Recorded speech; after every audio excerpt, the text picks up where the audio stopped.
Hi there, this is my first video of my custom Hasbro's slash WWE retro line I've been making. I'm whispering because it's nearly midnight. I've just come off a late shift, and I've just completed an order of 10 for a customer. And here they are. First we've got the Berserker.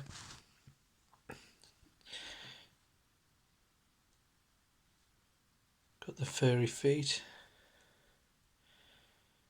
and that came from the classic figure, and as you can see I've shrunk.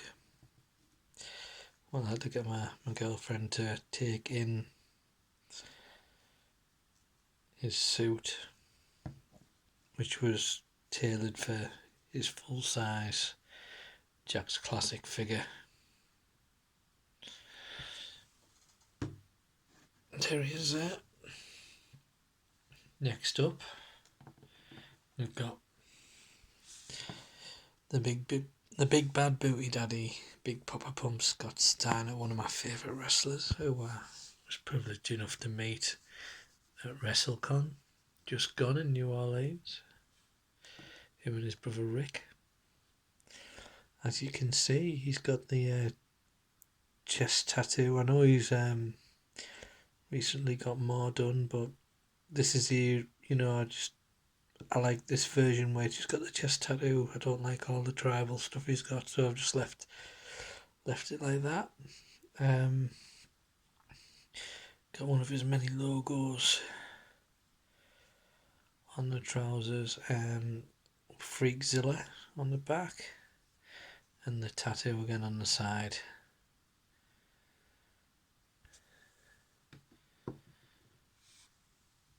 Up next we've got lime green Sting,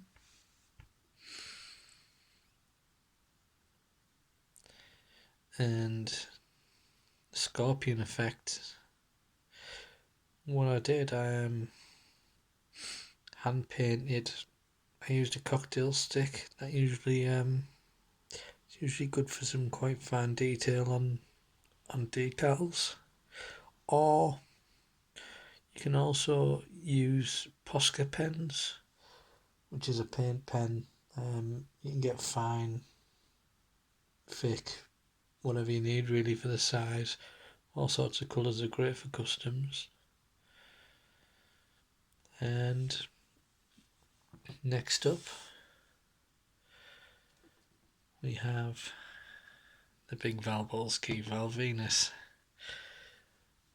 I had to add a towel because it's part of his get up really, isn't it? And you can see I've done his tights there.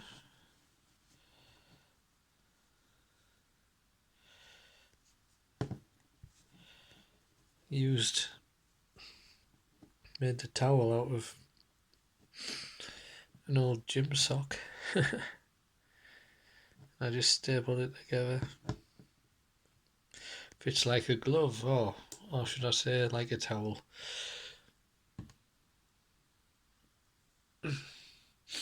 Next up, what's cooler than being cool? Carlito. I think this suit was on one of his promos before he actually made his debut, when he's walking along spitting on people, stealing apples from fruit stands and whatnot. I've made his apple. It's actually removable. I just used some Super Sculpey clay, and I shaped the fingers around it so it could slot in, as you can see, in the top of a cocktail stick painted brown. I'm going to do a bit of a balancing act here because I'm holding my phone up filming while trying to put this in. But there you go. Yeah. And for the shirt I just use some Super Sculpey clay and try to style it as best I can. I think it's come out alright, really. I'm really pleased with that. Up next,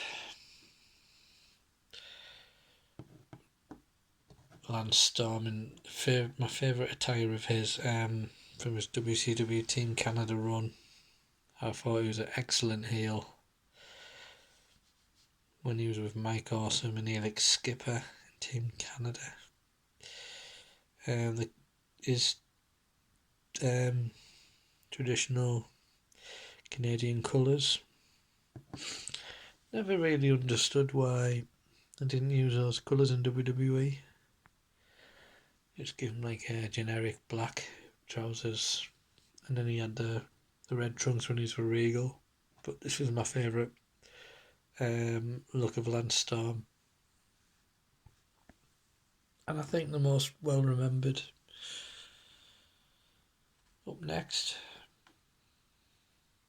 we've got DX Shawn Michaels. I think this was the outfit he wore in Your House to Generation X when he fought Ken Shamrock. It's got the hearts with the like barcode like globe capture on them, with the DX over them. Really, really enjoyed making this figure, and I used Posca pens for the heart and the lettering, and just very thin paintbrush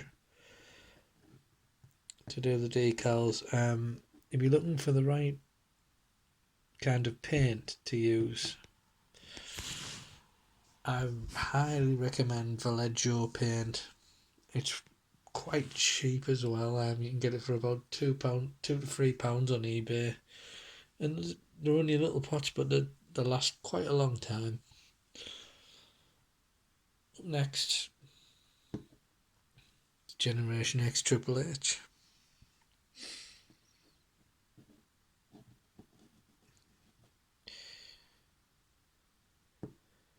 Use the head of his retro, and instead of the jumping purple trousers, I don't know. I do like the jumping figures, but I think they're more suited for the light heavyweight cruiserweight style for some reason. That's how I've always associated the jumping figures with. That's who I usually make my characters with the jumping figures of. I'll be contradicting myself soon because I've actually made a Gangrel jumper, which I'll show in another video.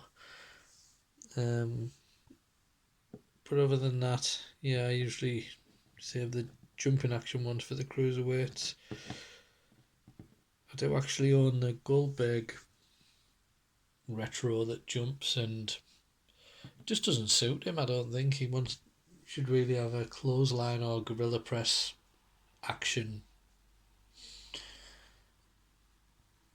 move for him, really. This is my first video, so I am rambling on a bit. Next up,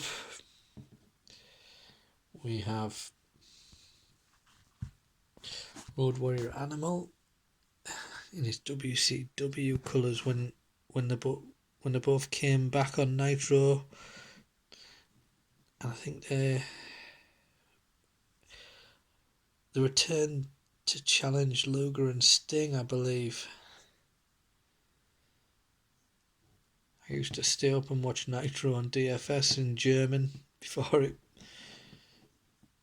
was on TNT over here on Sky. I used the Mattel Basics for this. It's got removable shoulder pads, and they just fit like a glove, really, or shoulder pads, pardon the pun.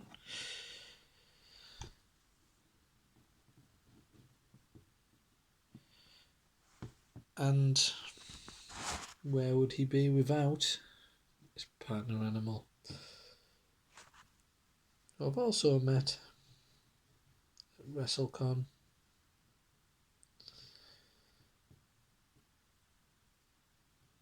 And he's got the removable shoulder pads also, but I'm not going to take it off yet because it always gets caught on that ponytail. So if you're watching, the guy who I've sold all these to, tuck the ponytail in before you take the shoulder pads out, because we don't want the ponytail snapping. I've also met Carlito. I forgot to mention that. I met him at 5 Star Wrestling when they had the first match at Newcastle Arena. When we actually went in the arena, when we went in the foyer, AJ Styles had his own merch stand selling his own stuff, Zack Sabre Jr., Magnus, people like that. Queues a mile long, and Carlito had no queue for some strange reason, which I thought was odd. So I walked straight over to him and he was very friendly. Yeah, cool guy. So, as you can see, this is for an order for a customer. I'll be shipping out shortly, and I'll be making another order for him soon. If anyone wants a custom wrestler made, just get in touch with me. Doesn't matter who it is. It doesn't even have to be a wrestler. It could be a movie character. I've made MMA stars for people. I've made figures for people who've just wanted a figure maker themselves, and yeah, no problem. I have very reasonable prices. If you get in touch with me, we'll sort something out. Okay, thank you, and thanks for putting up with my rambling, and I hope you like my first video.